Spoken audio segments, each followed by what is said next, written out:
같은 70대인데 어떤 분은 아침마다 공원을 뛰고 어떤 분은 방 안에서도 걷기 힘들어합니다. 이 차이는 어디서 오는 걸까요? 운동량? 체질? 유전? 물론 그런 요소들도 있겠지만 더 중요한 건 일상의 작은 습관들입니다. 오늘 영상에서는 70대 이후에도 활발히 움직이는 분들의 건강 습관과 근육 비결을 알려드립니다. 지금부터 작은 실천 하나로 삶이 달라질 수 있습니다. 근육을 지킨 사람은 다리가 다릅니다. 하체 근육은 나이가 들수록 자연스럽게 줄어듭니다. 특히 70대 이후에는 근육 감소 속도가 빨라집니다. 근육이 줄어들면 걷는 것도 힘들어집니다. 반면 근육을 유지한 분들은 여전히 활발하게 움직입니다. 근육은 단순히 힘만이 아니라 균형과 안정성에도 영향을 줍니다. 하체 근육이 약해지면 넘어지기 쉬워집니다. 낙상은 노년기에 큰 부상을 초래할 수 있습니다. 따라서 근육을 유지하는 것이 매우 중요합니다. 근육을 유지하려면 꾸준한 운동이 필요합니다. 특히 하체 근육을 강화하는 운동이 효과적입니다. 스쿼트나 계단 오르기 같은 운동이 도움이 됩니다.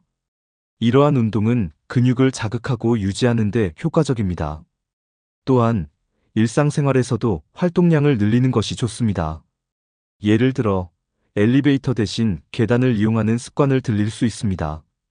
집안일을 할 때도 적극적으로 움직이는 것이 도움이 됩니다. 근육을 유지하면 일상생활이 훨씬 수월해집니다. 무거운 물건을 들거나 장시간 걷는 것도 어렵지 않습니다. 반면 근육이 약해지면 작은 일에도 피로를 느낍니다.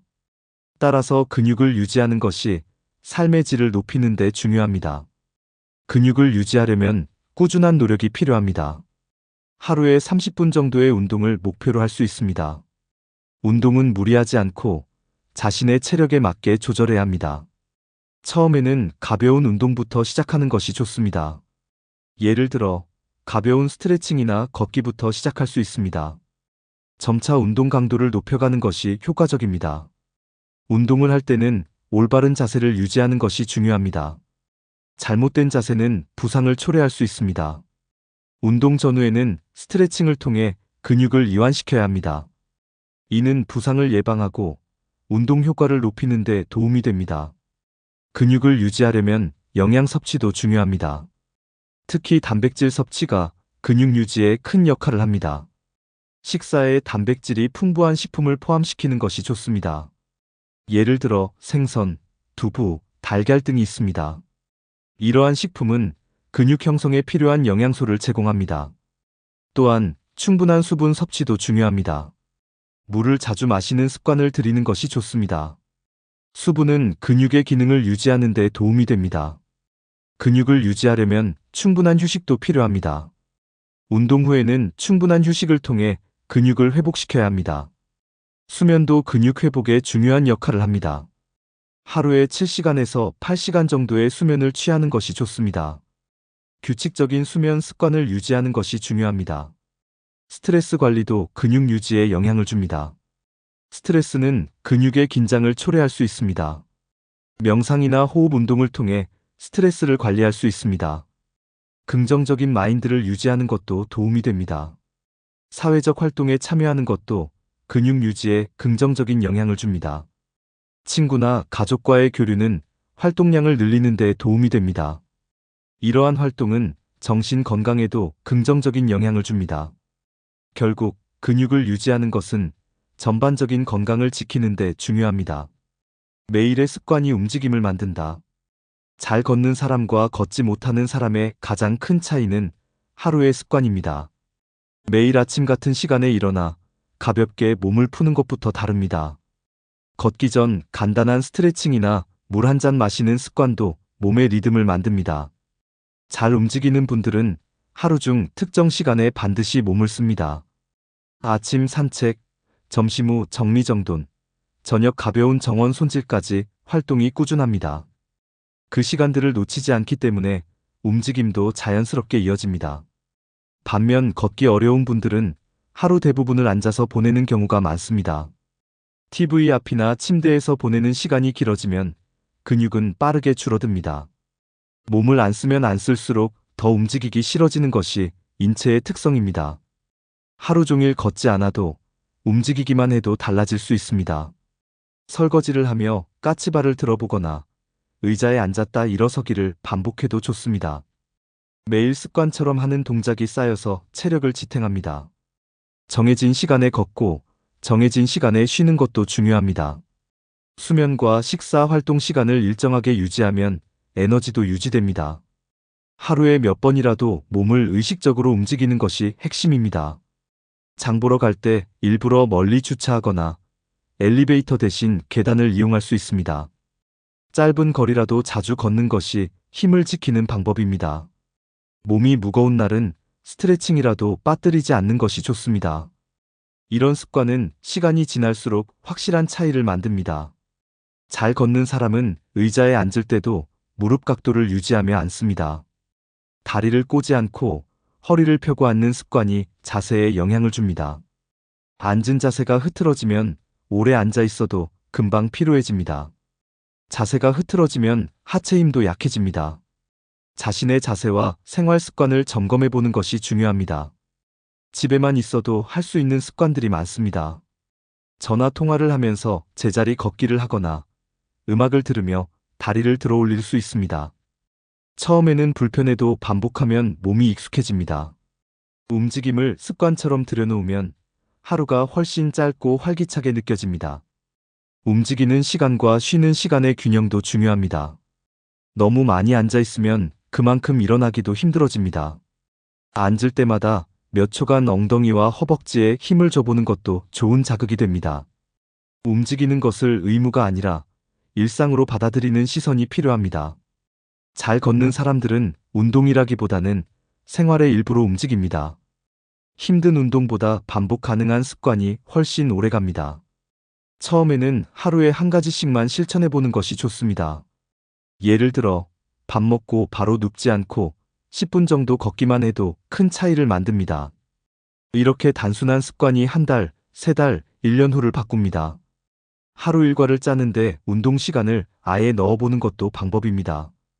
알람을 맞추거나 달력에 체크하며 동기부여를 할 수 있습니다. 계획을 세우면 지키려고 하는 힘이 생깁니다. 그 힘이 모여서 움직임을 만들고 그 움직임이 건강을 지킵니다. 결국 잘 걷는 사람은 특별한 체질이 아니라 꾸준한 습관을 가진 사람입니다. 식사에 따라 몸이 달라진다. 70대 이후에 가장 크게 작용하는 차이 중 하나는 식사입니다. 무엇을 먹고 얼마나 먹느냐가 몸의 상태를 결정합니다. 특히 단백질 섭취 여부가 움직임과 직접 연결됩니다. 단백질은 근육의 재료입니다. 근육이 줄어들면 걷기도 앉았다 일어나기도 어려워집니다. 잘 걷는 사람은 단백질을 꼼꼼히 챙깁니다. 아침에 달걀, 점심에 두부, 저녁에 생선이나 닭고기를 넣는 식사 습관이 있습니다. 식사를 거르지 않는 것도 중요합니다. 공복 시간이 길어지면 기력이 떨어지고 움직임도 줄어듭니다. 규칙적인 식사와 간단한 영양 보충이 큰 차이를 만듭니다. 특히 아침을 든든하게 먹는 분들이 하루를 더 활기차게 시작합니다. 소화가 부담된다면 죽이나 미음의 단백질 반찬을 곁들이면 좋습니다. 과식보다는 자주 소량씩 챙겨 먹는 것이 좋습니다. 음식의 온도와 질감도 위에 부담이 적게 되도록 신경 써야 합니다. 차가운 음식보다 따뜻하고 부드러운 음식이 소화를 돕습니다. 수분 섭취도 매우 중요합니다. 물을 충분히 마시지 않으면 근육이 뭉치고 움직임도 둔해집니다. 식사와 함께 김치, 나물, 채소를 곁들이면 식이섬유도 챙길 수 있습니다. 노년기에 중요한 비타민과 미네랄도 자연스럽게 보충됩니다. 영양제를 먹기 전에 식단을 먼저 점검해 보는 것이 좋습니다. 편식하는 습관은 점점 움직임을 떨어뜨릴 수 있습니다. 특히 고기 반찬을 피하는 경우가 많은데 적당량은 반드시 필요합니다. 씹기 어렵다면 잘게 썰거나 익혀서 조리하면 충분히 먹을 수 있습니다. 요즘은 단백질 보충 식품도 다양하게 나와 있어 활용할 수 있습니다. 우유, 두유, 요거트도 좋은 선택이 될 수 있습니다.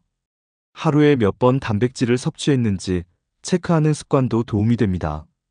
식사만 잘 챙겨도 몸의 움직임은 달라집니다. 식사 후 가벼운 활동을 함께하면 소화도 돕고 근육 자극도 생깁니다. 잘 걷는 사람은 식사도 운동처럼 생각합니다. 그만큼 식단은 움직임을 만드는 연료가 됩니다. 지금 식습관을 바꾸는 것이 곧 건강한 움직임을 만드는 첫걸음입니다. 뛰는 사람은 스트레칭을 다르게 한다. 잘 뛰는 사람은 스트레칭을 다르게 합니다. 단순히 몸을 푸는 수준이 아니라 하루의 일부처럼 실천합니다. 특히 아침에 일어나자마자 간단한 스트레칭으로 하루를 시작하는 분들이 많습니다. 허리를 돌리고 무릎을 굽혔다 펴는 간단한 동작이지만 효과는 다릅니다. 스트레칭은 근육을 부드럽게 하고 관절의 움직임을 자연스럽게 만들어줍니다. 뻣뻣한 몸은 움직일 때 부담이 크고 부상의 위험도 높습니다. 그래서 잘 뛰는 사람은 관절을 부드럽게 유지하려고 노력합니다. 가장 기본적인 스트레칭은 목, 어깨, 허리, 무릎, 발목 순으로 돌려주는 것입니다. 특히 고관절, 엉덩이 주변을 풀어주는 동작은 걷기와 뛰기에 직접적인 영향을 줍니다. 앉은 채로 무릎을 가슴 쪽으로 끌어당기거나 다리를 교차해서 눌러주는 동작도 좋습니다. 하루에 5분에서 10분만 투자해도 큰 차이를 만듭니다. 스트레칭은 동작보다 지속이 중요합니다. 한 번에 오래 하지 않아도 하루 몇 번 나눠서 해도 효과가 있습니다. 잘 걷는 사람은 식사 전후로도 스트레칭을 합니다. TV를 보면서 전화 통화 중에도 몸을 풀 수 있습니다. 스트레칭은 혈액순환을 도와 몸이 가벼워지게 만듭니다. 무릎이 뻐근하거나 발목이 찌뿌둥할 때 스트레칭 한 번으로도 편해질 수 있습니다. 유연성이 높으면 걸음걸이도 더 부드럽고 안정적으로 바뀝니다. 걷다가 비틀거리거나 걸음이 휘청거리는 이유 중 하나가 유연성 부족입니다. 근육이 짧아져 있으면 걸을 때 관절이 자유롭게 움직이지 못합니다. 스트레칭은 근육을 길게 유지시키고 관절의 각도를 넓혀줍니다. 특히 골반 주변 근육은 하체 움직임에 매우 큰 영향을 줍니다. 이 부위를 자주 풀어주는 분일수록 낙상 위험도 낮아집니다. 넘어질 것 같은 상황에서도 자세를 바로잡는 힘이 생깁니다. 그만큼 유연성은 몸의 균형감과도 밀접한 관련이 있습니다. 또한 스트레칭은 심리적인 안정감도 줍니다. 긴장을 풀고 숨을 고르는 데 도움이 됩니다. 스트레칭을 하면서 깊게 호흡하면 스트레스도 자연스럽게 풀립니다. 몸이 편안해지면 마음도 차분해지고 불안감도 줄어듭니다. 스트레칭을 마치면 몸이 따뜻해지며 혈액순환이 좋아집니다. 이후 걷거나 움직일 때 더 가볍고 부드러운 느낌을 받을 수 있습니다. 스트레칭은 자신이 어디가 굳었는지를 알려주는 신호가 되기도 합니다. 움직일 때 불편한 부위를 알게 되면 그 부분을 집중적으로 풀 수 있습니다. 이런 자기 점검이 건강 유지에 큰 도움이 됩니다. 스트레칭은 젊었을 때보다 나이 들수록 더 필요합니다. 근육과 관절이 뻣뻣해지기 쉬운 시기일수록 매일 풀어줘야 합니다. 간단한 스트레칭 영상이나 책을 참고해도 좋습니다. 무엇보다 중요한 건 오늘부터 꾸준히 해보는 것입니다. 스트레칭은 오늘 실천하면 바로 몸이 반응합니다. 내일의 움직임을 바꾸고 1년 후에 균형감을 지켜줄 수 있습니다. 병원보다 중요한 건 낙상 예방이다. 70대 이후 가장 큰 위험은 병보다 낙상입니다. 넘어지는 한 번의 사고가 삶 전체를 바꾸기도 합니다. 골절이나 입원, 수술, 이후 회복까지 이어지며 체력은 급속히 줄어듭니다. 잘 걷는 사람과 걷지 못하는 사람의 차이는 낙상을 얼마나 예방했느냐에서 갈립니다. 넘어지지 않도록 만드는 힘이 바로 하체 근력과 균형감입니다. 하체 근육이 튼튼하면 작은 미끄러짐에도 버틸 수 있습니다. 균형을 잡을 수 있는 반사 능력이 작동하기 때문입니다. 반면 근육이 약한 사람은 작은 충격에도 쉽게 쓰러집니다. 넘어지지 않는 몸을 만드는 것이 병원에 안 가는 지름길입니다. 특히 무릎과 엉덩이 주변 근육은 넘어짐을 방지하는 핵심입니다. 일상에서 자주 일어섰다 앉았다를 반복하는 습관이 하체 근육을 키워줍니다. 낙상을 예방하려면 평형감각 훈련도 필요합니다. 한 발로 서서 중심을 잡는 연습을 하루에 한두 번씩 해보는 것이 좋습니다. 손을 벽에 살짝 짚고 눈을 감고 서보는 훈련도 도움이 됩니다. 걷기 전으로 바닥 상태를 살피는 습관도 중요합니다. 미끄러운 곳이나 방바닥 카펫, 전선 등에 주의하는 습관을 들여야 합니다. 실내에서도 낙상 사고는 자주 일어납니다. 욕실 매트, 침대 높이, 슬리퍼 상태 등도 점검해 보아야 합니다. 조명이 어두운 환경도 낙상의 원인이 됩니다. 야간에는 작은 수면등을 두는 것이 낙상 예방에 효과적입니다. 낙상을 한 번이라도 경험하면 움직임 자체에 대한 두려움이 생깁니다. 이로 인해 활동량이 줄고 근육이 더 빠르게 줄어드는 악순환이 시작됩니다. 그래서 넘어지지 않는 습관, 움직이기 전 점검하는 습관이 중요합니다. 균형 감각을 유지하려면 단순한 걷기보다는 균형 중심 운동이 더 필요합니다. 예를 들어 한 발 들기, 발끝으로 서기, 제자리 걷기 등이 효과적입니다. 낙상을 예방하는 일은 병원에 가지 않게 만드는 최고의 투자입니다. 지금 움직일 수 있을 때 예방 습관을 만드는 것이 가장 큰 자산입니다. 나이가 들수록 예방은 치료보다 훨씬 더 중요해집니다. 하루에 몇 분만 투자해도 낙상 위험은 크게 줄일 수 있습니다. 걷기 전에 다리 힘을 먼저 점검해 보세요. 넘어지지 않는 근육, 그것이 건강한 노년의 시작입니다.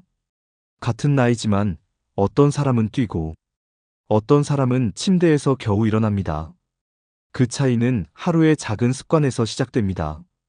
근육을 지키고 식사를 챙기고 스트레칭을 반복하며 균형과 움직임을 스스로 만들어 온 결과입니다. 지금부터라도 실천하면 늦지 않습니다. 잘 걷고 잘 움직이는 삶은 노력으로 만들 수 있습니다. 여러분은 어떤 습관을 실천하고 계신가요? 댓글로 함께 나눠주시면 많은 분들께 도움이 될 수 있습니다. 이 영상이 도움이 되셨다면 좋아요와 구독, 그리고 가족과의 공유도 부탁드립니다. 지금 작은 실천이 10년 뒤의 움직임을 바꿉니다. 건강한 하루, 건강한 다리, 지금부터 시작해보세요.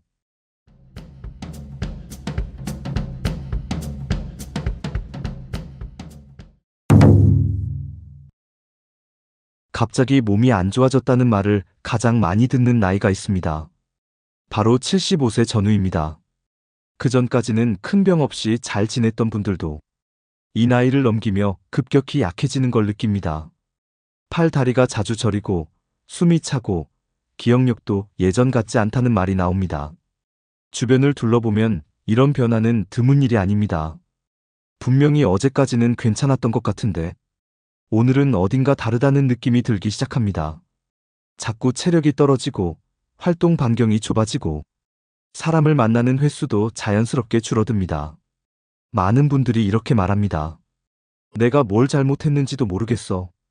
그냥 나이 들어서 그런가 보다 하고 넘겼는데 갑자기 확 왔어. 하지만 사실 이 변화는 갑자기 온 것이 아닙니다. 75세를 기준으로 그전까지 쌓인 작은 변화들이 한꺼번에 드러나는 것일 뿐입니다. 눈에 보이지 않던 변화가 신체 기능과 생활 전반을 조금씩 흔들고 있었던 겁니다. 작은 징후들을 무심코 지나쳤던 것이 75세를 넘기며 건강을 크게 흔드는 이유가 되는 것입니다. 건강은 한순간에 무너지는 게 아닙니다. 오늘 영상에서는 75세 이후 건강이 급격히 나빠지는 진짜 이유 6가지를 하나씩 구체적으로 알려드리겠습니다. 특히 평소 생활 속에서 놓치기 쉬운 부분을 쉽고 명확하게 설명해 드릴 테니 꼭 끝까지 보시고 스스로 점검해 보시기 바랍니다. 이 6가지를 제대로 알면 앞으로의 건강을 훨씬 안정적으로 유지할 수 있습니다. 그리고 지금부터라도 무너지는 속도를 늦추고 되돌릴 수 있는 방법도 분명히 있습니다. 그럼 지금부터 본격적으로 알아보겠습니다. 근육량이 급격히 줄어듭니다. 나이가 들수록 근육이 줄어드는 건 당연한 일입니다. 하지만 75세 이후에는 그 속도가 훨씬 빨라집니다. 운동을 하지 않으면 1년에 한두 %씩 근육량이 줄어드는 것이 아니라 몇 개월 안에 눈에 띄게 줄어들 수 있습니다. 근육은 단지 힘을 내는 기관이 아닙니다. 우리 몸의 면역과 대사, 체온 유지까지 모든 기초 체력의 기반이 되는 것이 바로 근육입니다. 근육이 줄면 쉽게 지치고 회복이 늦어집니다. 작은 활동도 큰 피로로 이어집니다. 특히 하체 근육이 빠르게 줄어듭니다. 허벅지와 엉덩이 근육은 걷기와 균형 유지에 매우 중요한 역할을 합니다. 하체 근육이 약해지면 걷는 속도가 느려지고 조금만 걸어도 다리가 풀립니다. 근육이 줄면 당연히 낙상 위험도 올라갑니다. 무릎이 흔들리고 중심을 잡기 어려워 넘어지는 일이 잦아집니다. 한번 넘어지면 골절이나 입원이 이어집니다. 그리고 그때부터 활동량이 급격히 줄어드는 악순환이 시작됩니다. 근육이 줄면 혈당 조절도 어려워집니다. 당을 흡수하는 기능이 떨어지면서 기존에 없던 당뇨가 생기거나 있던 당뇨가 더 악화되기도 합니다. 혈압, 체지방 수치도 같이 흔들리기 시작합니다. 노화로 인한 근육 감소는 자연스러운 현상이지만 운동을 통해 충분히 늦출 수 있습니다. 매일 가볍게라도 걷는 것이 가장 기본입니다. 근력 운동이 어렵다면 제자리 걷기부터 시작해보세요. 가능한 한 다리를 많이 쓰는 것이 중요합니다. 식사도 함께 조절해야 합니다. 단백질이 부족하면 근육이 만들어지지 않습니다. 하루에 2끼라도 꼭 단백질 반찬을 챙겨야 합니다. 계란, 두부, 생선, 닭가슴살 같은 식재료가 좋습니다. 이건 보양식이 아니라 필수 영양소입니다. 단백질을 먹는다고 바로 근육이 늘진 않지만 운동과 함께하면 유지에 큰 도움이 됩니다. 아침에 일어나서 스트레칭하고 식사 후에는 천천히 걷는 루틴을 만들어 보세요. 작은 습관이 근육을 지켜줍니다. 근육량을 체크하고 싶다면 정기적인 체성분 검사를 받아보는 것도 좋습니다. 특히 체중이 줄었다면 그게 근육 때문인지 확인해 보아야 합니다. 몸무게만 보고 판단하면 안 됩니다. 겉은 괜찮아 보여도 속은 약해져 있을 수 있습니다. 요약하자면 75세 이후 근육이 급격히 줄어드는 건 자연스러운 현상이지만 그대로 두면 건강 전체가 무너질 수 있습니다. 지금 당장 움직이는 습관과 식사를 통한 단백질 섭취를 챙겨야 합니다. 근육은 나이보다 중요합니다. 장기 기능이 눈에 띄게 떨어집니다. 75세를 넘기면서 가장 크게 달라지는 것 중 하나는 몸속 장기들의 기능이 눈에 띄게 떨어진다는 점입니다. 겉으로는 멀쩡해 보여도 속에서는 서서히 기능 저하가 일어나고 있습니다. 이 변화는 아주 조용하게 진행됩니다. 간 기능은 해독과 에너지 저장을 담당합니다. 나이가 들면 간의 해독 속도가 느려집니다. 그래서 예전보다 약을 먹고 속이 불편하거나 기름진 음식을 먹고 더 오래 피로를 느끼게 됩니다. 술 한두 잔에도 금세 지치고 회복이 더디게 됩니다. 신장 기능도 마찬가지입니다. 노폐물을 걸러내는 능력이 약해지면서 혈액 속 독소가 천천히 쌓이기 시작합니다. 몸이 붓고 소변량이 줄고 밤에 자주 깨는 증상으로 이어질 수 있습니다. 폐 기능 역시 점점 떨어집니다. 숨이 찬 일이 많아지고 계단을 오르거나 조금만 빨리 걸어도 가슴이 답답해지고 숨이 막힙니다. 이건 단순한 체력 문제가 아니라 폐활량 저하의 신호입니다. 이런 장기 기능의 저하는 겉으로 티가 나지 않기 때문에 방심하기 쉽습니다. 피로가 쉽게 오고 회복이 늦어지며 식욕이 떨어지는 건 역시 장기 기능 저하와 관련이 있습니다. 이럴수록 더욱 생활 관리가 중요해집니다. 무엇보다 소화 기능이 눈에 띄게 떨어집니다. 속이 자주 더부룩하고 예전보다 소화가 잘 안 되는 느낌이 든다면 위장과 췌장의 기능이 약해졌다는 뜻입니다. 음식을 적게 먹어도 속이 더부룩하면 신호를 받아들여야 합니다. 이럴 때일수록 자극적인 음식은 줄이고 소화가 잘 되는 식단으로 바꾸는 게 좋습니다. 기름지고 맵고 짠 음식은 장기 부담을 더 키웁니다. 씹는 횟수를 늘리고 식사 시간을 여유 있게 가지는 것도 중요합니다. 소화는 입에서부터 시작됩니다. 정기적인 건강검진은 꼭 받아야 합니다. 특히 혈액 검사, 간 기능, 신장 수치, 폐 기능 검사는 이 시기에 필수입니다. 무증상일수록 정기 검진이 더욱 필요합니다. 보이는 것보다 보이지 않는 것이 더 무섭습니다. 평소에 피곤한 상태가 오래가면 그냥 나이 들어서 그렇다고 넘기지 마세요.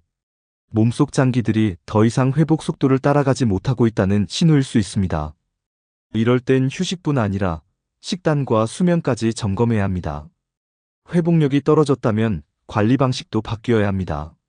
물을 충분히 마시는 것도 장기 기능을 지키는 기본입니다. 수분이 부족하면 혈액 농도가 진해지고 신장과 간에 부담이 갑니다. 하루 8잔 정도의 물을 조금씩 자주 마시는 것이 좋습니다.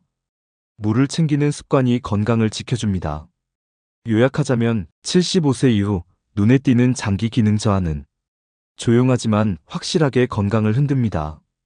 식사, 수면, 수분 섭취, 정기검진이 장기를 지키는 가장 현실적인 방법입니다. 겉이 아니라 속을 돌봐야 할 시기입니다. 만성질환이 본격적으로 영향을 미칩니다. 75세를 넘기면 대부분 하나 이상의 만성질환을 가지고 있습니다. 고혈압, 당뇨, 고지혈증은 가장 흔한 세 가지입니다. 그런데 문제는 이 만성질환들이 이제는 단순한 수치 문제가 아니라 생활 전체에 영향을 주기 시작한다는 점입니다. 그전까지는 약으로 수치만 관리하면 괜찮았던 것이 이제는 몸의 기능을 조금씩 흔들기 시작합니다. 피로가 자주 오고 쉽게 지치며 잠을 자도 개운하지 않은 느낌이 이어집니다. 그 원인이 만성질환일 수 있습니다. 고혈압은 뇌와 심장에 영향을 줍니다. 혈압이 높은 상태가 계속되면 혈관이 약해지고 두통이나 어지럼증이 나타납니다. 무증상이라고 방심하면 뇌출혈이나 뇌경색으로 이어질 위험도 커집니다. 당뇨는 혈당 수치만 문제가 아닙니다. 혈당이 높으면 신경, 눈, 콩팥, 혈관이 조금씩 손상됩니다. 손발 저림, 시력 저하, 소변 이상 등이 나타날 수 있습니다. 조용히 진행되기 때문에 느껴졌을 때는 이미 손상이 진행된 경우가 많습니다. 고지혈증은 혈액 속 기름기 문제입니다. 혈관 벽에 쌓인 지방이 혈액순환을 방해하고 심장을 압박합니다. 심근경색이나 협심증의 원인이 되기도 합니다. 가슴이 답답하거나 갑자기 숨이 차다면 꼭 점검해야 합니다.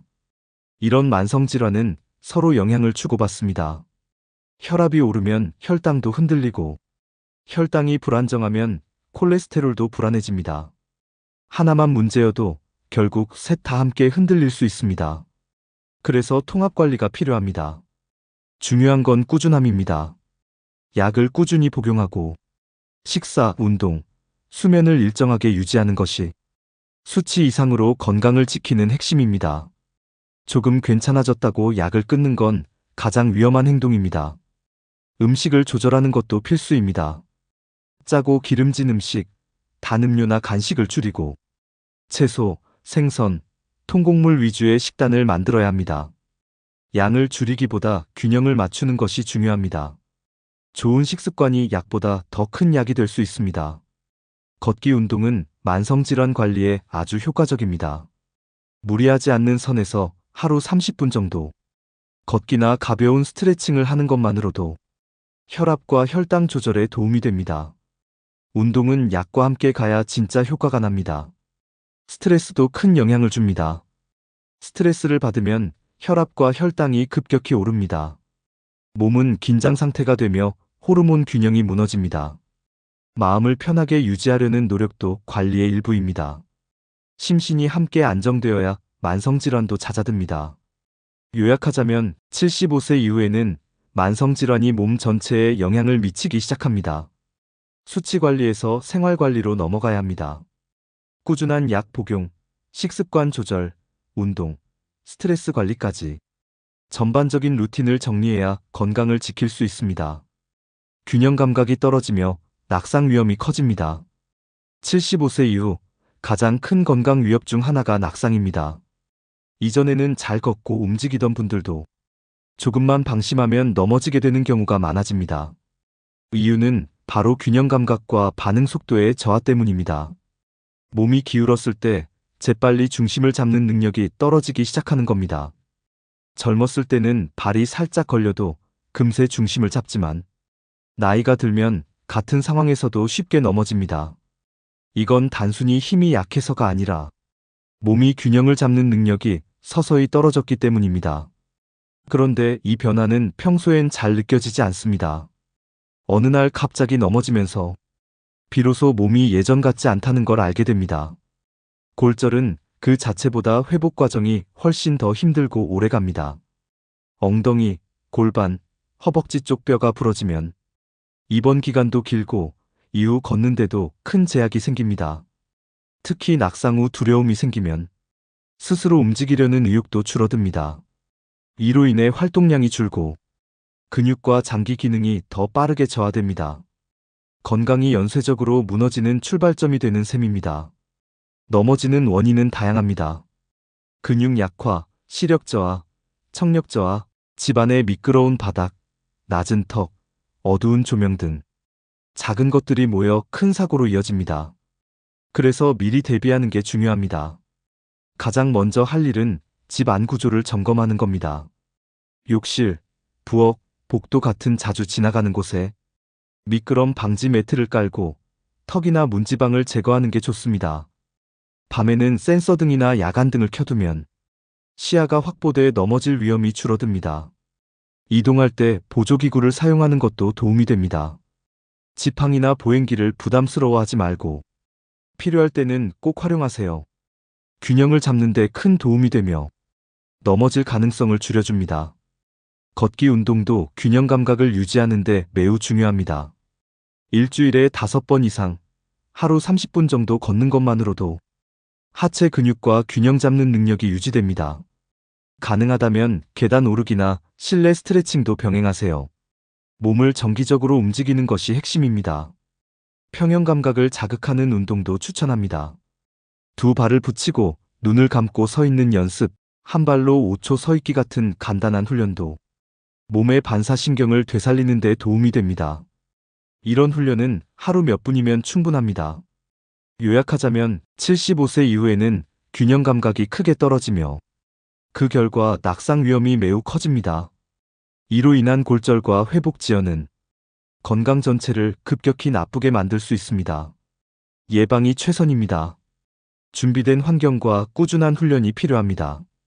뇌 기능 저하가 눈에 띄게 나타납니다.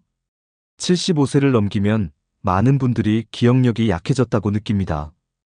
이름이 잘 기억나지 않거나 물건을 어디에 뒀는지 자주 잊는 일이 늘어납니다.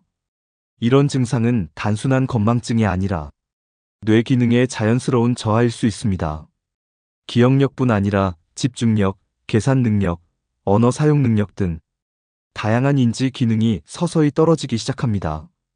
복잡한 대화를 따라가기 힘들고 새로운 정보를 이해하는 속도도 느려집니다. 이건 뇌의 활동이 줄어들고 있다는 신호입니다. 뇌는 쓰지 않으면 점점 퇴화합니다. 자극이 없고 반복되는 일상에만 노출되면 뇌는 새로운 연결을 만들지 않게 됩니다. 결국 정보 처리 능력이 떨어지고 생각하는 힘도 약해집니다. 무엇보다 문제는 초기 증상이 너무 미묘하다는 겁니다. 그래서 대부분 그냥 나이 탓으로 넘겨버립니다. 하지만 시간이 지나면 일상생활에 불편을 느낄 정도로 증상이 나타나게 됩니다. 이때는 이미 뇌 기능 저하가 꽤 진행된 상태일 수 있습니다. 치매의 초기 단계도 이런 식으로 시작됩니다. 이름이 자꾸 생각나지 않거나 방금 들은 이야기를 금방 잊고 반복해서 묻게 되는 경우 주의 깊게 살펴봐야 합니다. 단순한 실수가 반복된다면 검사를 받아보는 게 좋습니다. 뇌는 자극을 통해 되살릴 수 있습니다. 신문을 소리내어 읽거나 간단한 일기를 매일 쓰는 습관만으로도 뇌의 언어 능력을 유지할 수 있습니다. 소리내어 말하는 것도 뇌 활동을 돕습니다. 퍼즐이나 숫자, 게임 같은 두뇌 활동도 효과적입니다. 간단한 계산이나 단어 맞추기 게임은 뇌의 다양한 부위를 자극하며 활력을 유지시켜줍니다. 너무 어려운 활동보다 재미있고 반복 가능한 게 좋습니다. 일상 속 대화도 큰 도움이 됩니다. 사람들과 대화를 나누면 기억력과 표현력을 동시에 쓰게 됩니다. 말이 줄어들수록 뇌도 덜 움직이게 됩니다. 말하는 것 자체가 뇌 운동입니다. 적절한 수면도 뇌 건강에 필수입니다. 잠을 통해 뇌는 하루 동안 쌓인 정보를 정리하고 노폐물을 배출합니다. 수면이 부족하면 뇌의 회복력이 떨어집니다. 규칙적인 수면은 기억력 유지에도 도움이 됩니다. 요약하자면 75세 이후 뇌 기능 저하는 흔하지만 절대 가만히 두어서는 안 됩니다. 작은 자극과 반복이 뇌를 되살리는 방법입니다.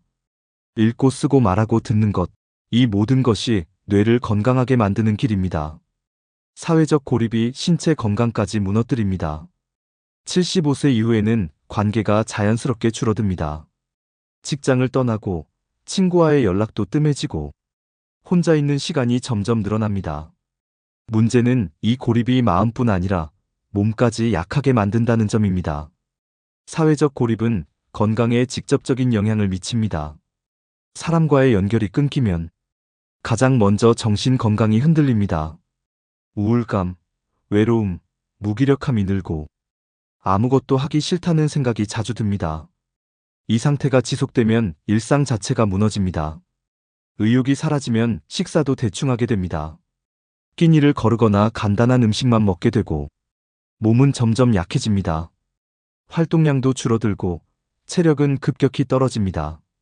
이런 변화는 몇 달만 해도 나타날 수 있습니다. 정신적 고립은 뇌 기능 저하와도 연결됩니다. 대화를 나눌 기회가 줄어들면 말을 할 일도 기억할 일도 사라지게 됩니다. 그 결과 치매 위험도 높아집니다. 사람과의 소통은 뇌의 활력소입니다. 몸도 고립에 반응합니다. 활동이 줄어들면서 혈액순환이 느려지고 근육이 감소하며 자세도 무너집니다.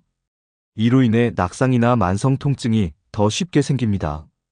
몸과 마음은 서로 연결되어 있습니다. 혼자 사는 게 편하다고 느낄 수도 있습니다.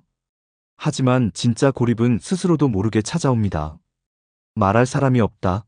내 소식을 궁금해하는 사람이 없다.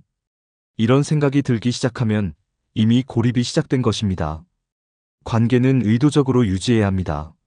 먼저 연락하는 것이 어색할 수도 있지만 안부 한마디가 다시 관계를 잇는 실마리가 됩니다.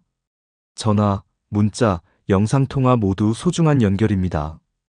연락은 짧아도 자주 해야 합니다. 동네 주민센터나 복지관을 활용하는 것도 좋은 방법입니다. 비슷한 연령대의 사람들과 가볍게 인사를 나누고 프로그램에 참여하면서 자연스럽게 관계가 만들어집니다. 작은 모임이 삶의 활력이 됩니다. 취미 활동도 중요합니다. 혼자 할 수 있는 것도 좋지만 누군가와 함께 나눌 수 있는 활동이면 더욱 좋습니다. 글쓰기, 노래, 산책, 바둑 같은 활동은 사람과 마음을 이어주는 좋은 도구입니다. 가족과의 연결도 소홀히 하지 마세요. 자녀나 손주와 자주 연락하고 그들의 일상에 관심을 가져주세요. 가족이라는 안정적인 관계는 정서적으로 큰 안정감을 줍니다. 요약하자면 사회적 고립은 단순한 외로움이 아니라 몸과 마음을 동시에 약화시키는 요인입니다. 혼자가 아니라 함께하는 생활을 만들어야 합니다. 말 한마디, 인사 한 번이 건강을 지키는 시작입니다. 지금까지 75세 이후 건강이 급격히 악화되는 6가지 이유를 살펴봤습니다. 근육량 감소, 장기 기능 저하, 만성질환의 영향, 낙상 위험 증가, 뇌 기능 저하, 그리고 사회적 고립까지. 이 모든 변화는 어느 날 갑자기 찾아오는 게 아닙니다. 오랜 시간 동안 천천히 쌓인 작은 무관심이 75세를 기점으로 한꺼번에 드러나는 겁니다. 그래서 지금이 가장 중요한 시기입니다. 작은 습관을 바꾸는 것만으로도 건강 악화를 늦추고 삶의 질을 지킬 수 있습니다. 걷기, 식사, 수면, 대화, 정기검진. 이 5가지만 잘 챙겨도 큰 변화가 생깁니다. 여러분은 오늘 이야기한 6가지 중 가장 공감되거나 지금 실천하고 싶은 항목이 무엇인가요? 댓글로 남겨주시면 많은 분들께 도움이 될 수 있습니다. 영상이 도움이 되셨다면 좋아요와 구독도 부탁드리고 주변 분들과 공유해 주시면 감사하겠습니다. 지금부터라도 하나씩 점검하고 앞으로의 10년 더 건강하고 활기차게 보내시길 바랍니다. 감사합니다. 나이가 들수록 주위에서 가장 많이 듣는 말이 있죠. 건강이 최고야 라는 말입니다. 그런데 정말 건강만이 전부일까요? 70대가 넘어가면 사람들은 더 많은 것들을 부러워하게 됩니다. 예를 들어 친구와 웃으며 대화하는 사람, 취미 생활을 즐기는 사람, 여전히 활기차게 활동하는 사람들 말이죠. 나도 저 나이까지 저렇게 살고 싶다 하는 생각이 들 때가 있지 않으신가요? 오늘은 나이가 들어도 주변에서 부러움을 받는 사람들의 공통점을 알아보고 우리도 그렇게 될 수 있는 방법을 알려드리겠습니다. 작은 습관의 변화가 어떤 큰 변화를 가져올지 지금부터 함께 알아보시죠. 나이가 들수록 사람들은 왜 특정한 사람을 부러워할까요? 첫 번째 이유는 건강한 신체입니다. 젊었을 때는 아무렇지 않던 작은 움직임이 나이가 들수록 점점 힘들어집니다. 예를 들어 계단을 오르는 일조차도 숨이 차고 무릎이 아프게 되는 것이죠. 하지만 여전히 허리를 꼿꼿이 펴고 산책을 나가는 사람들이 있습니다. 그들의 비결은 꾸준한 운동입니다. 70대가 되어서도 매일 아침 걷기, 스트레칭을 놓지 않는 사람들이죠. 두 번째 이유는 건강한 정신입니다. 나이가 들수록 주변 사람들은 하나둘씩 떠나갑니다. 고독감은 정신 건강에 치명적이죠. 그러나 활기차고 명랑한 사람들은 외로움을 스스로 잘 극복합니다. 그들은 매일 아침 감사일기를 쓰거나 긍정적인 생각을 떠올리며 하루를 시작합니다. 세 번째 이유는 탄탄한 인간관계입니다. 나이가 들면서 혼자가 되는 시간이 많아집니다. 가족이 있어도 자주 보지 못하거나 친구들이 멀어지는 경우가 많죠. 하지만 주변에 항상 사람이 많은 사람이 있습니다. 이들은 적극적으로 사회활동을 이어가고 봉사활동이나 동호회에 참여합니다. 네 번째 이유는 자기계발입니다. 나이가 들면 새로운 것을 배운다는 것이 부담스럽고 귀찮게 느껴질 수 있습니다. 그러나 여전히 스마트폰을 배우거나 그림을 그리거나 책을 읽는 사람들이 있습니다. 이들은 나이가 들어도 배움의 즐거움을 놓지 않는 사람들입니다. 다섯 번째 이유는 자기관리입니다. 70대가 넘어가도 자신의 외모를 가꾸고 옷차림에 신경 쓰는 사람이 있습니다. 자신을 꾸미는 것은 단순한 허영이 아닙니다. 이것은 자신에 대한 존중이자 삶의 활력을 유지하는 방법입니다. 여섯 번째 이유는 재정적 안정입니다. 나이가 들수록 돈에 대한 걱정이 커지기 마련입니다. 하지만 70대가 넘어도 경제적 여유를 누리는 사람이 있습니다. 젊을 때부터 노후 자금을 잘 관리하고 불필요한 소비를 줄인 결과죠. 경제적 안정은 정신적 안정과도 직결되기 때문에 주변에서 부러움의 대상이 됩니다. 일곱 번째 이유는 취미 생활입니다. 일할 때는 퇴직하면 여유롭게 취미를 즐겨야지라고 생각하곤 합니다. 그러나 막상 퇴직을 하면 무엇을 해야 할지 막막해지는 경우가 많습니다. 반면 70대가 넘어도 일주일에 한두 번은 동호회에 나가거나 그림을 그리는 사람들이 있습니다. 이들은 삶의 활력을 스스로 만들어가는 사람들이죠. 여덟 번째 이유는 봉사활동입니다. 나이가 들면 오히려 남을 도울 기회가 많아집니다. 지역사회 봉사활동, 자원봉사센터, 노인복지관 등에서 젊은 세대와 소통하며 자신의 경험을 나누는 것이죠. 이들은 나이가 들어도 사회적 가치를 느끼고 자신의 존재감을 유지합니다. 아홉 번째 이유는 긍정적인 사고방식입니다. 젊을 때는 힘들어도 미래에 대한 희망이 있습니다. 그러나 70대가 넘어가면 미래보다는 과거에 얽매이게 되는 경우가 많습니다. 내가 젊었을 때는 이라는 말을 자주 하게 되죠. 반면 여전히 오늘 하루를 즐기고 미래를 기대하는 사람들이 있습니다. 그들은 나이가 들어도 매일 아침 새로운 계획을 세우고 작은 목표를 달성합니다. 마지막 이유는 삶의 태도입니다. 70대가 넘어가면 신체적, 정신적 변화가 크지만 이를 어떻게 받아들이는지에 따라 삶의 질이 달라집니다. 어떤 사람은 자신의 나이를 기회로 삼고 새로운 인생을 시작합니다. 반면 어떤 사람은 좌절하고 과거를 후회하며 살아갑니다. 결국 부러운 사람들은 삶의 변화마저 긍정적으로 받아들이는 태도를 가진 사람들입니다. 70대가 넘어가도 주변에서 부러움을 받는 사람이 되는 방법, 지금부터 구체적으로 살펴보겠습니다. 첫 번째 방법은 신체 관리입니다. 매일 아침 10분씩 스트레칭과 가벼운 산책을 일상화하세요. 아침에 햇볕을 쬐며 걷는 것은 비타민 D를 보충하고 기분을 밝게 만들어주는 효과가 있습니다. 허리와 무릎이 약한 분들은 실내 자전거 또는 의자에 앉아 하는 스트레칭이 좋습니다. 두 번째 방법은 근력 운동입니다. 근육은 나이가 들수록 줄어들기 때문에 주 3회는 근력 운동을 병행해야 합니다. 물병을 들고 가볍게 팔을 올렸다 내리는 동작만으로도 팔 근육이 탄탄해집니다. 다리 근력을 키우기 위해 벽을 짚고 발끝을 드는 동작을 10회 반복해주세요.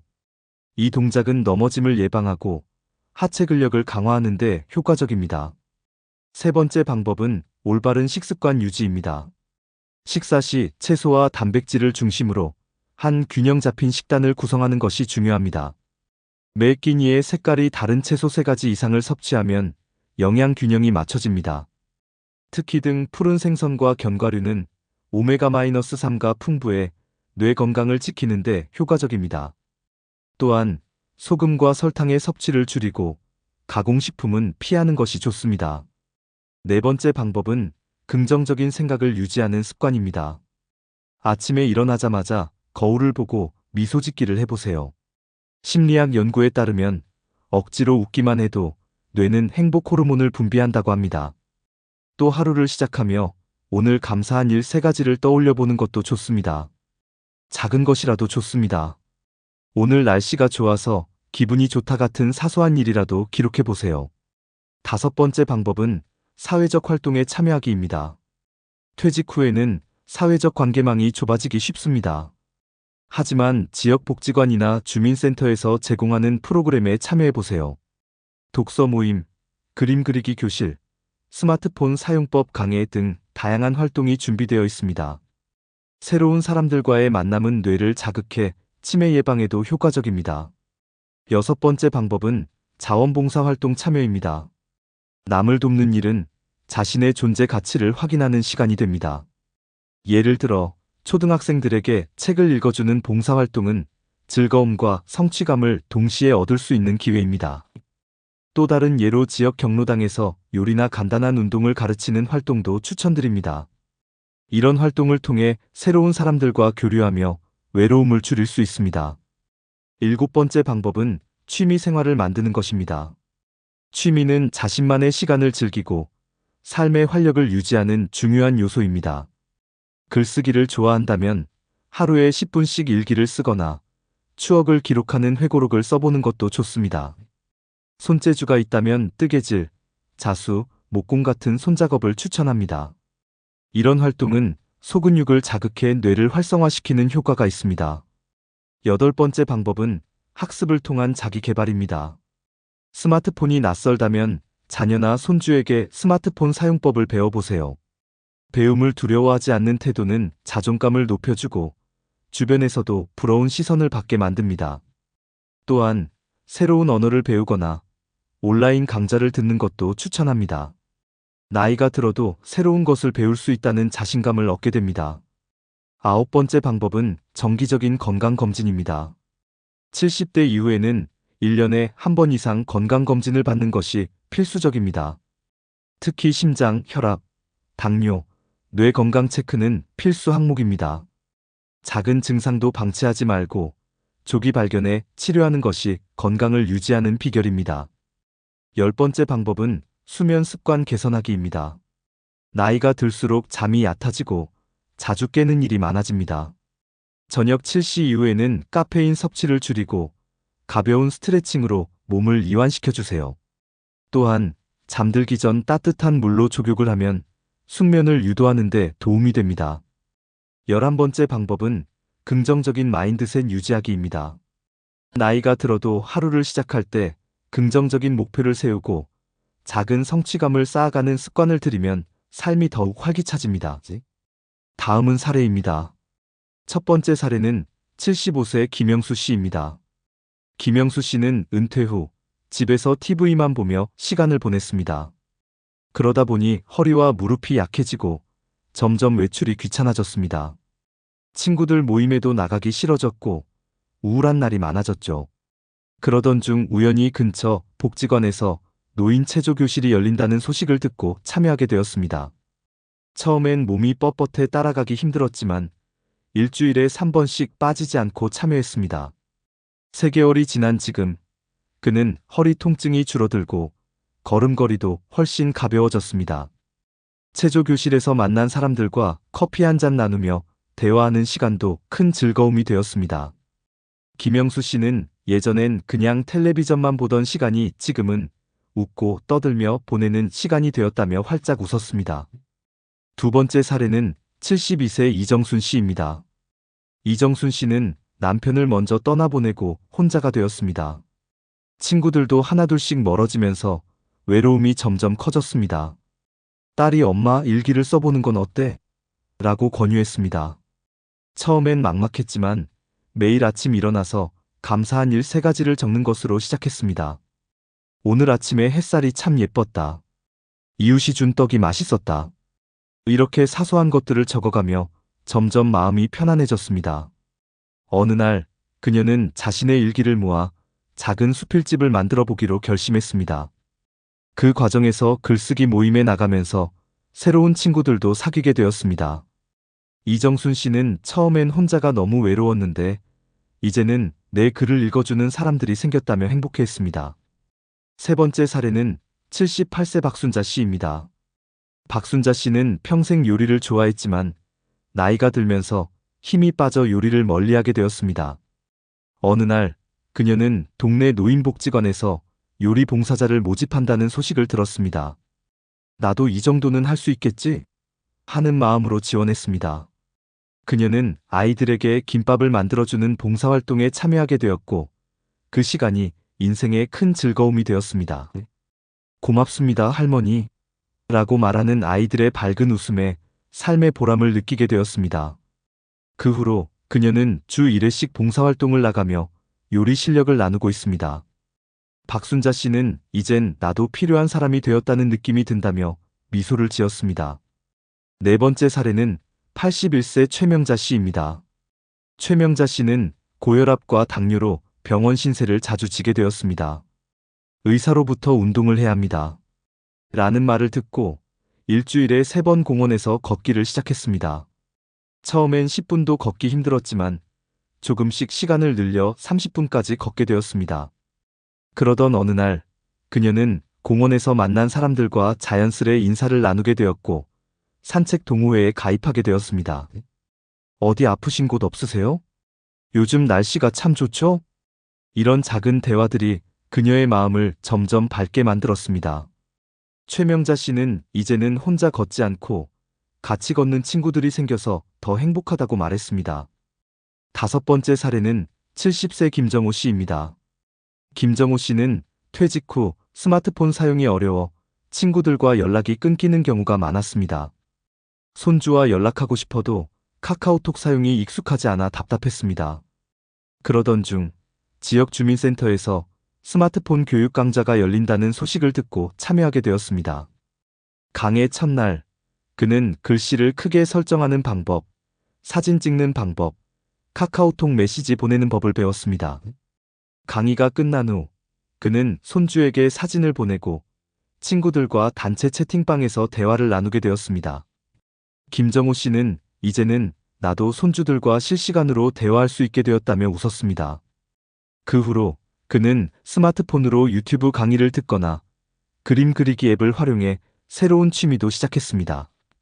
여섯 번째 사례는 76세 남경자 씨입니다. 남경자 씨는 퇴직 후 경제적으로 어려운 시기를 보냈습니다. 젊은 시절 썼던 재봉틀을 다시 꺼내 들고 동네 아이들에게 옷을 만들어주기 시작했습니다. 그녀는 그 옷들을 지역사회복지관에 기부하게 되었고 그 과정에서 다양한 사람들과 교류하게 되었습니다. 남경자 씨는 예전엔 내 인생이 끝난 줄 알았는데 지금은 내가 무언가를 할 수 있다는 자부심이 생겼다며 환하게 웃었습니다. 과학적인 관점에서 70대 이후에도 활기차고 건강하게 사는 사람들의 공통점은 과연 무엇일까요? 첫 번째는 규칙적인 신체 활동이 신체와 뇌 건강에 미치는 긍정적 영향입니다. 연구에 따르면 일주일에 150분 이상 걷기 운동을 한 노인들은 우울증 발병률이 30% 감소했습니다. 또한 걷기 운동은 관절 건강을 지켜주고 근육량 감소를 예방하는 데도 큰 도움을 줍니다. 근력 운동 역시 중요한데 일주일에 2회 이상 가벼운 아령을 든 운동은 골밀도 감소를 막아줍니다. 실제로 골다공증 환자 100명을 대상으로 6개월간 근력 운동을 시행한 결과 골밀도가 평균 12% 증가했습니다. 두 번째는 사회적 활동과 인지 기능의 연관성입니다. 사회적 고립은 치매 발병률을 높이는 요인 중 하나입니다. 하버드 의과대학 연구에 따르면 사회적 활동이 활발한 노인들은 치매 발병 위험이 40% 낮아집니다. 이는 대화와 소통을 통해 뇌의 신경회로가 지속적으로 활성화되기 때문입니다. 세 번째는 취미 활동이 뇌 건강에 미치는 효과입니다. 새로운 취미를 배우거나 기존 취미를 지속하는 것은 뇌의 신경가소성을 높이는 데 큰 역할을 합니다. 예를 들어 70대 노인들이 주 2회 그림 그리기를 6개월간 지속한 결과 인지, 기능 점수가 15% 상승했다는 연구 결과가 있습니다. 또 뜨개질과 같은 손작업은 뇌의 전두엽과 두정엽을 자극해 치매 예방에 효과적입니다. 네 번째는 일상 속 감정 관리가 건강에 미치는 영향입니다. 미국 심리학회 연구에 따르면 긍정적인 감정을 자주 느끼는 노인들은 스트레스 호르몬 수치가 평균 20% 낮습니다. 이는 면역력 강화와 만성질환 예방에도 중요한 역할을 합니다. 또한 하루 10분씩 감사일기를 쓴 노인들의 우울증 발생률이 35% 감소했다는 연구도 있습니다. 감사일기는 자기 긍정감을 높이고 삶의 의미를 찾는 데 효과적입니다. 다섯 번째는 봉사활동과 사회적 연결이 주는 심리적 안정감입니다. 70대 이상 노인들이 주 1회 봉사활동을 6개월간 지속한 연구에서 우울증 점수가 30% 감소했다는 결과가 있습니다. 이는 남을 돕는 행위가 자신을 필요로 한다는 느낌을 주고 삶의 목적을 찾게 만드는 효과가 있기 때문입니다. 여섯 번째는 규칙적인 수면 패턴이 뇌 기능에 미치는 영향입니다. 잠이 부족하거나 자주 깨는 수면 패턴은 뇌의 해마기역을 관장하는 부위를 위축시키고 치매 위험을 높입니다. 특히 밤에 5회 이상 깨는 노인들은 알츠하이머 발병률이 2배 이상 높다는 연구 결과가 있습니다. 이에 반해 밤에 최소 6시간 이상 숙면을 취하는 사람들은 인지 기능 점수가 더 높게 나왔습니다. 일곱 번째는 경제적 안정이 심리적 안정에 미치는 영향입니다. 경제적 스트레스는 스트레스 호르몬인 코르티솔 분비를 증가시킵니다. 코르티솔이 지속적으로 높아지면 면역력이 저하되고 만성 염증성 질환이 발생할 가능성이 높아집니다. 반면 재정적으로 안정된 사람들은 스트레스 수치가 25% 낮고 우울증 발병률이 절반 이하로 나타났습니다. 여덟 번째는 학습과 자기 개발이 뇌에 미치는 긍정적 자극입니다. 70대 이후에도 새로운 언어를 배우거나 독서 습관을 유지한 사람들은 치매 발병률이 35% 낮습니다. 이는 뇌가 새로운 정보를 받아들이면서 신경회로가 계속해서 활성화되기 때문입니다. 또한 온라인 강좌를 듣거나 스마트폰을 배우는 것도 뇌 자극에 큰 도움이 됩니다. 아홉 번째는 스트레칭과 요가의 효과입니다. 60대 이상 노인들을 대상으로 주 3회 요가를 6개월간 시행한 결과 불면증 증상이 40% 감소했습니다. 이는 요가의 호흡법이 자율신경계를 안정시키고 근육을 이완시켜 수면의 질을 높이기 때문입니다. 열 번째는 소통과 웃음이 주는 긍정적 영향입니다. 웃을 때 분비되는 엔돌핀과 세로토닌은 스트레스 호르몬을 억제하고 면역력을 강화시킵니다. 실제로 일주일에 3회 이상 유머 프로그램을 본 노인들의 면역세포 활성도가 20% 증가했다는 연구 결과가 있습니다. 11번째는 발목 펌핑 운동의 효과입니다. 다리의 고인 체액이 신장으로 이동하면서 야간뇨가 감소하고 다리 부종이 완화됩니다. 발목을 위아래로 10회씩 움직이는 간단한 운동만으로도 하체 혈액순환이 개선됩니다. 12번째는 발 마사지의 효과입니다. 발바닥의 신장, 방광 반사구를 자극하면 방광 긴장이 완화되고 야간뇨가 줄어드는 효과를 얻을 수 있습니다. 13번째는 식이요법과 뇌건강입니다. 호두, 아몬드, 블루베리와 같은 항산화 식품은 뇌신경세포를 보호하는 역할을 합니다.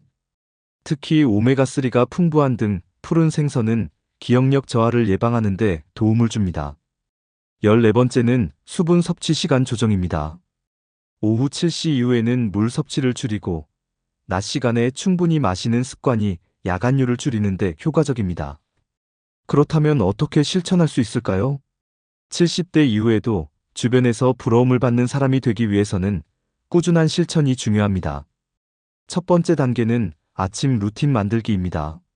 아침에 일어나자마자 창문을 열고 햇빛을 쬐면서 깊은 호흡을 5회 반복합니다. 이 과정은 멜라토닌 분비를 조절해 수면 패턴을 안정시키는 데 도움을 줍니다.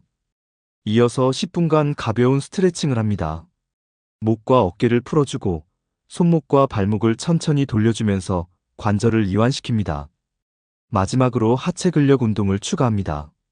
벽에 손을 짚고 발 뒤꿈치를 들어 올리는 동작을 10회 반복하면 하체 근육이 단단해집니다. 이 동작은 낙상 예방과 혈액순환 개선에 효과적입니다. 아침 운동이 끝나면 미지근한 물 한 잔을 마셔 신장을 깨우고 배변 활동을 촉진시킵니다. 두 번째 단계는 식단 관리입니다. 아침 식사에는 단백질과 식이섬유가 풍부한 식단을 구성합니다. 예를 들어 삶은 계란, 통곡물빵, 바나나 한 개를 섭취하면 하루 에너지의 시작을 든든하게 할 수 있습니다. 점심 식사 시에는 등 푸른 생선과 채소를 곁들인 한 끼를 추천합니다. 연어, 고등어, 참치는 오메가3가 풍부해 뇌 건강과 관절 건강에 좋습니다. 저녁 식사는 소화가 잘 되는 음식으로 가볍게 마무리합니다. 예를 들어 두부 샐러드, 호박죽, 견과류 한 줌 같은 메뉴가 적합합니다. 저녁 7시 이후에는 수분 섭취를 200ml 이하로 제한합니다. 특히 카페인 음료나 탄산음료는 피하는 것이 좋습니다. 대신 대추차, 루이보스차 같은 카페인 없는 차를 마시면 숙면을 도울 수 있습니다. 세 번째 단계는 취미 활동 정하기입니다. 주 1회는 새로운 활동을 시도하는 날로 정합니다. 예를 들어 화요일에는 스마트폰 교실에 가서 사진 찍는 법을 배워보기도 좋습니다. 목요일에는 그림 그리기 모임에 나가서 사람들과 교류하는 시간을 가집니다. 새로운 것을 배우는 과정에서 뇌가 자극을 받아 치매 예방에도 효과적입니다. 주 2회는 자기만의 시간으로 정합니다. 이 시간에는 책을 읽거나 일기를 쓰면서 마음을 정리해 보세요. 일기를 쓸 때는 오늘 감사했던 일 3가지를 적는 것이 좋습니다. 작은 행복을 기록하는 것만으로도 우울감이 줄어들고 삶에 대한 만족도가 높아집니다. 또한 손글씨로 일기를 쓰는 과정은 뇌를 자극해 인지 기능을 강화시킵니다. 네 번째 단계는 사회적 활동 참여입니다. 주 1회는 지역복지관이나 주민센터에서 열리는 강좌에 참여합니다. 예를 들어 스마트폰 활용법, 요리 강좌, 요가 교실 같은 프로그램이 있습니다. 강좌에 참석하면 새로운 사람들을 만나고 대화하며 사회적 관계망을 형성할 수 있습니다. 주 1회는 봉사활동에 참여합니다. 예를 들어 동네 도서관에서 책을 정리하거나 초등학생에게 책 읽어주기 봉사를 해볼 수 있습니다. 이런 활동을 통해 자신의 경험과 지식을 나누고 성취감을 느낄 수 있습니다. 주 1회는 가족과 연락하는 날로 정합니다. 자녀나 손주에게 안부 전화를 걸고 문자 메시지로 근황을 전하는 것이 좋습니다. 가족 간의 유대감을 유지하는 것만으로도 외로움과 우울감을 줄일 수 있습니다. 다섯 번째 단계는 정신건강관리입니다. 하루에 10분간 조용한 음악을 들으며 눈을 감고 호흡을 합니다. 이 과정은 뇌파를 안정시키고 스트레스 호르몬을 줄여주는 효과가 있습니다. 아침에 일어나서 오늘의 목표 한 가지를 정하고 이를 이루기 위한 작은 행동 계획을 세웁니다. 예를 들어 오늘은 공원에서 30분간 걷기 같은 작은 목표입니다. 목표를 달성하고 나면 일기장에 체크하며 성취감을 기록해 보세요. 또한 잠들기 전에는 배를 시계 방향으로 원을 그리며 부드럽게 마사지합니다. 이 동작은 소화기와 방광을 이완시켜 숙면을 도와줍니다. 마지막으로 하루를 마무리하며 감사한 일 3가지를 떠올리고 미소 짓기를 실천해 보세요. 이 작은 습관들이 쌓이면 삶의 질이 높아지고 주위에서 부러움을 사는 인생이 됩니다. 효과를 극대화하기 위해서는 이렇게 하면 좋습니다.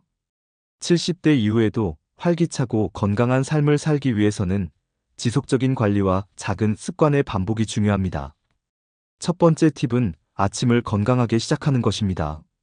아침에 일어나자마자 미지근한 레몬물 한 잔을 마시면 신장이 활성화되고 체내 노폐물이 배출됩니다. 레몬물에는 비타민C가 풍부해 면역력도 강화할 수 있습니다. 두 번째 팁은 아침 스트레칭을 눈 뜨자마자 하는 것입니다. 기지개를 켜고 팔을 머리 위로 올렸다가 천천히 내리는 동작을 5회 반복합니다.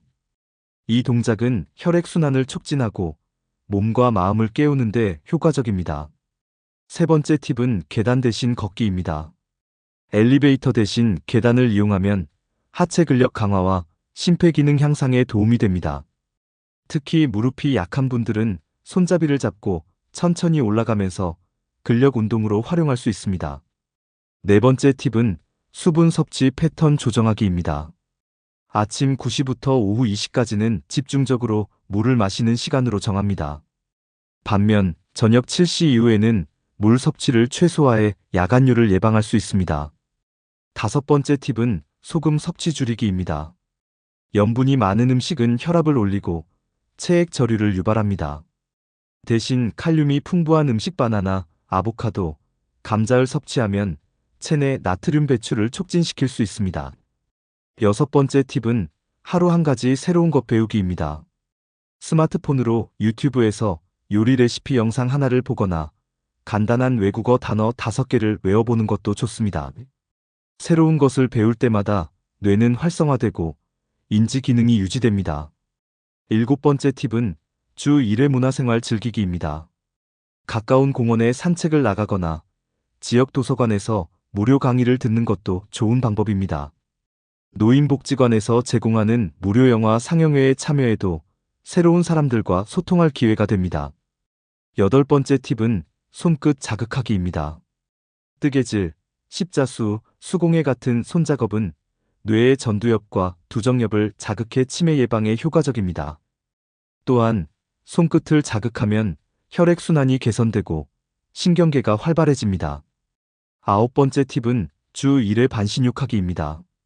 따뜻한 물에 15분 정도 반신욕을 하면 긴장된 근육이 풀리고 스트레스가 완화됩니다. 물에 소금을 한 스푼 넣으면 혈액순환이 촉진됩니다. 열 번째 팁은 취침 전 발 마사지를 습관화하는 것입니다. 발바닥에 신장, 방광 반사구를 꾹꾹 눌러주면 밤사이 야간유가 줄어드는 효과가 있습니다. 11번째 팁은 주 1회 대청소하는 날 정하기입니다. 청소는 몸을 움직이면서 자연스럽게 근력 운동이 됩니다. 또한 집안이 깨끗해지면 마음도 한결 상쾌해지고 우울감이 줄어듭니다. 12번째 팁은 하루 10분 복식 호흡하기입니다. 코로 천천히 숨을 들이마시고 배를 부풀린 후 입으로 길게 내쉬는 호흡법입니다. 이 호흡법은 자율신경계를 안정시켜 수면의 질을 높이고 스트레스를 완화시킵니다. 13번째 팁은 하루에 한 번 크게 웃기입니다. 웃을 때 분비되는 엔돌핀과 세로토닌은 면역력을 높이고 우울감을 줄이는데 효과적입니다. 일주일에 한 번은 유머 프로그램이나 코미디 영화를 보는 것도 좋은 방법입니다. 14번째 팁은 주 2회 근력 운동하기입니다. 물병을 들고 양팔을 천천히 들어 올렸다가 내리는 동작을 10회 반복합니다. 이 동작은 팔 근력을 강화하고 어깨 통증을 예방하는 데 도움이 됩니다. 또한 의자에 앉은 상태에서 다리를 번갈아 들어 올리면 하체 근력을 강화할 수 있습니다. 15번째 팁은 식사일기 작성하기입니다. 하루 동안 먹은 음식을 기록하면 자신의 식단을 객관적으로 파악할 수 있습니다. 저녁 식사에는 칼로리를 줄이고 소화가 잘 되는 음식 두부, 호박죽, 삶은 달걀 위주로 섭취하면 숙면에 도움이 됩니다. 16번째 팁은 소통하는 시간을 정하는 것입니다. 매주 일요일 오전은 가족과 전화 통화하거나 친구와 산책하는 시간으로 정합니다. 인간관계는 정신 건강에 가장 강력한 긍정적 자극제이기 때문입니다. 마지막 팁은 하루를 마무리하며 감사일기를 쓰는 것입니다. 오늘 공원에서 예쁜 꽃을 봐서 기분이 좋았다. 손주가 전화해줘서 너무 반가웠다. 작은 일이라도 기록하면 마음이 따뜻해지고 긍정적인 마음가짐이 형성됩니다. 나이가 들어가면서 주변에서 부러움을 받는 사람들, 그들은 결코 특별한 사람들이 아닙니다. 그저 매일 조금씩 자신을 돌보고 작은 습관들을 꾸준히 실천해온 사람들일 뿐이죠. 아침에 일어나 햇볕을 쬐고 가벼운 스트레칭을 하고 감사일기를 쓰는 것. 이 작은 행동들이 쌓이고 쌓여 70대 이후에도 활기차고 건강한 삶을 살 수 있는 비결이 됩니다. 오늘부터 여러분도 시작해보세요. 아침 10분 스트레칭부터 하루 한 번 가족에게 안부 전화하기, 잠들기 전 감사일기 쓰기. 지금은 사소해 보이지만 이 작은 실천들이 쌓이면 삶이 얼마나 달라질지 상상해보세요. 나는 이제 늙었어라는 생각 대신 오늘 하루도 새로운 시작이야라고 생각해보는 것. 긍정적인 마음가짐이야말로 나이보다 젊고 활기찬 삶을 만드는 첫걸음입니다. 오늘의 영상이 도움이 되셨다면 구독과 좋아요, 알림 설정까지 꼭 눌러주세요. 앞으로도 중장년층을 위한 생활습관 개선 팁과 건강관리법을 꾸준히 전해드리겠습니다. 오늘도 편안하고 행복한 하루 되시길 바랍니다. 시청해주셔서 감사합니다.